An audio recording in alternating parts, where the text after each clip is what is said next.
ایک عورت پیچ شیڈ کا چکن کاری کا سوٹ پہنے وہ پودوں کو پانی دے رہی تھی، گلاب کو اپنے کومل ہاتھوں سے کاٹ رہی تھی۔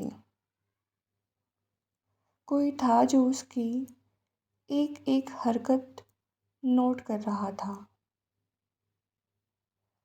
قدموں کی آہٹ آہستہ آہستہ اس کے پاس آ رہی تھی۔ گھر میں سناٹا چھایا ہوا تھا۔ وہ کسی کا سایہ دیکھ چکی تھی، لیکن گھبرائی نہیں۔ اس نے ایک ایک کر کے ان سارے گلابوں کو اکٹھا کیا۔ اسے اب وحشت ہونے لگی تھی۔ پردے کے پیچھے کوئی کھڑا تھا۔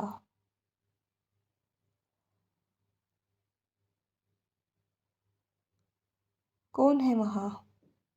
آواز میں ڈر تھا۔ آواز میں ڈر تھا۔ وہ چلتی ہوئی ہال کی طرف آئی، لیکن وہ سایہ غائب ہو گیا۔ پورے جسم میں خون جمنے کو ہو گیا۔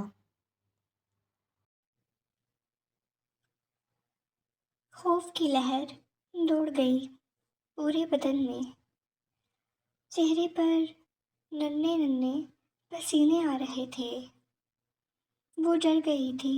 آج تو گارڈ بھی چھٹی پر تھا۔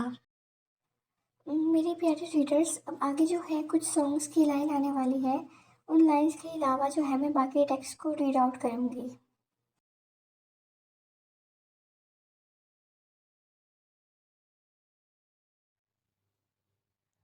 گھر پر کوئی نہیں تھا۔ اپنے پیچھے کسی کا وجود محسوس کیا۔ مڑنے کی ہمت نہیں ہو رہی تھی۔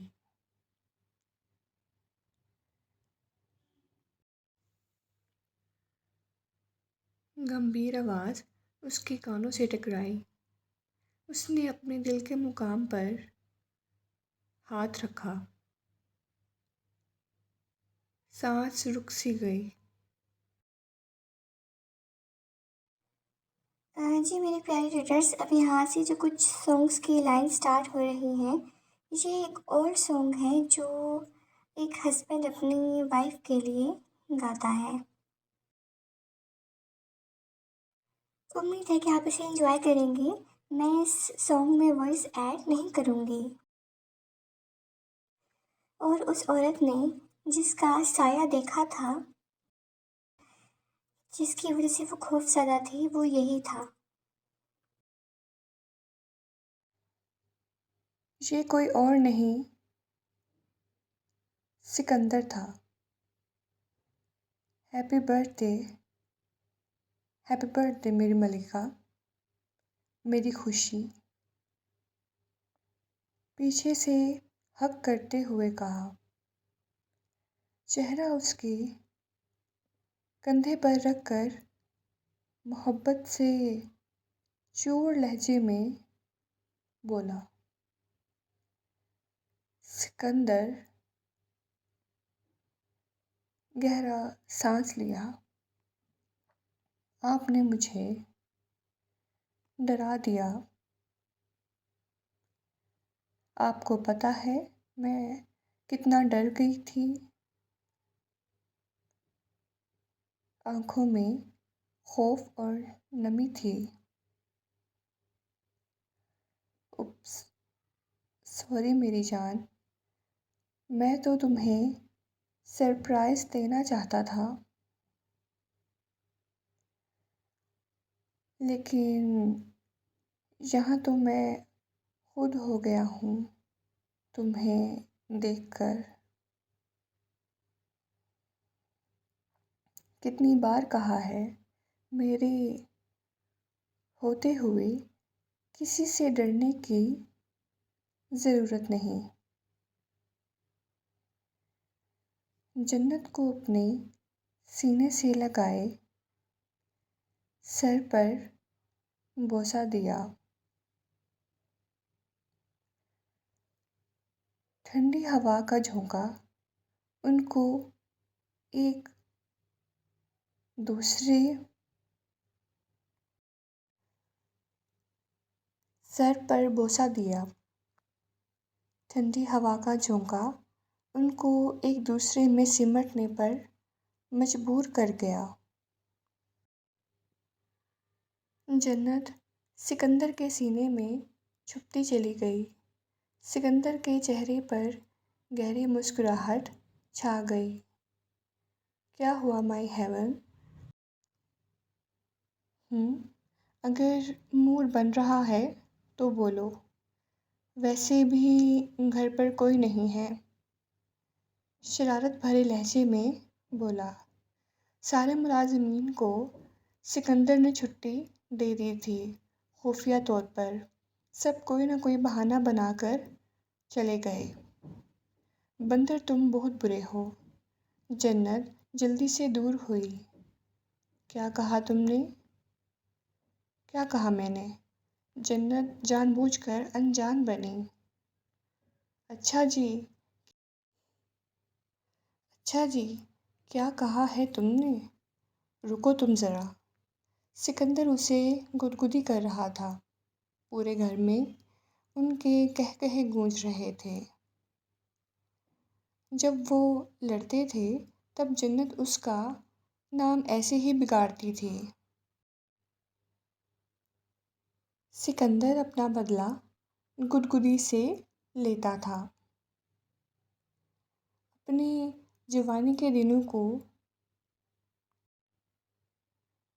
اپنی جوانی کے دنوں کو یاد کر کے دونوں ہنس رہے تھے۔ سکندر دونوں صوفے پر بیٹھے تھے۔ سکندر کافی پی رہا تھا۔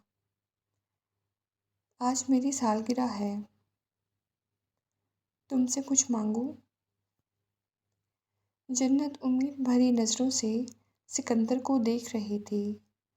یہ وہ دن ہوتا تھا جب جنت من چاہے خواہش کرتی تھی۔ سکندر سے کچھ بھی مانگ سکتی تھی۔ سکندر جانتا تھا کہ وہ کیا چاہتی ہے۔ تم اس بات کا پیچھا کیوں نہیں چھوڑ دیتی؟ جنت ہر سال تم ایک ہی چیز مانگتی ہو جو میں نہیں دے سکتا۔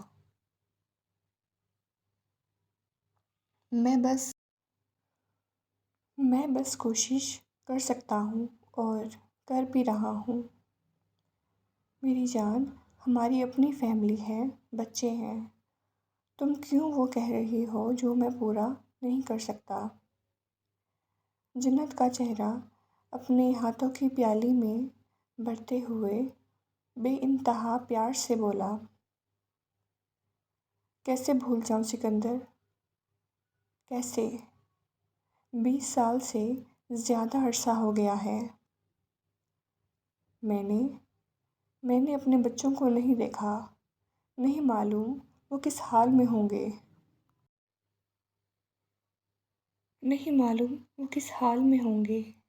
زندہ ہیں بھی یا نہیں۔ وہ چہرہ ہاتھوں میں چھپائے رو رہی تھی۔ جنت کے آنسو سکندر کے دل کو چیر رہے تھے۔ جنت، میری طرف دیکھو، میری طرف دیکھو۔ میں وعدہ کرتا ہوں مجھ سے جو بھی ہو سکا میں کروں گا۔ جو بھی خبر ملے گی تمہیں بتا دوں گا۔ چلو اب رونا بند کرو۔ اپنے ہونٹوں سے جنت کے آنسو چنتا ہوا بہت پیار سے بولا۔ میری جان، میں تمہارے لیے کچھ بھی کر سکتا ہوں۔ ہونٹوں پر ذرا سی شرارت کی جس پر جنت شرمائے بنا نہ رہ سکی۔ جنت کا روتا ہوا چہرہ لال ہو گیا تھا۔ شام کو بہت سے مہمان آئیں گے، بہت بڑی پارٹی آرگنائز کی ہے میں نے، وہ بھی صرف اپنی جان کے لیے۔ پورا گھر دلہن کی طرح آج سج جائے گا، تم دیکھنا، اب تم آرام کرو۔ کیا باسل اور ایسو بھی آئیں گے؟ سکندر جانے لگا تب جنت نے اس سے پوچھا۔ وہ دونوں مصروف ہیں ملک سے باہر، تم آرام کرو۔ دروازہ بند ہو گیا۔ گھر میں ہر طرف افراتفری کا عالم تھا، لیکن جنت خود سے جنگ لڑ رہی تھی۔ وہ الماری کو گھور رہی تھی۔ اس الماری کے 3 حصے تھے، 2 حصوں میں کپڑے تھے، لیکن ایک حصہ ہمیشہ سے لاک تھا۔ اس میں کیا تھا یہ صرف جنت کو پتہ تھا، صرف اس کو۔ یہ گھر تو دلہن کی طرح آج سج جائے گا سکندر، لیکن میرا دل کفن میں لپٹا ہے، بند دروازے کو دیکھ کر اپنے دل میں کہہ رہی تھی۔ امید ہے کہ آپ کو ایپیسوڈ پسند آئی ہوگی۔ میرے چینل کو سبسکرائب کر دیں اور میری ویڈیوز کو لائک کر دیں۔ اللہ حافظ۔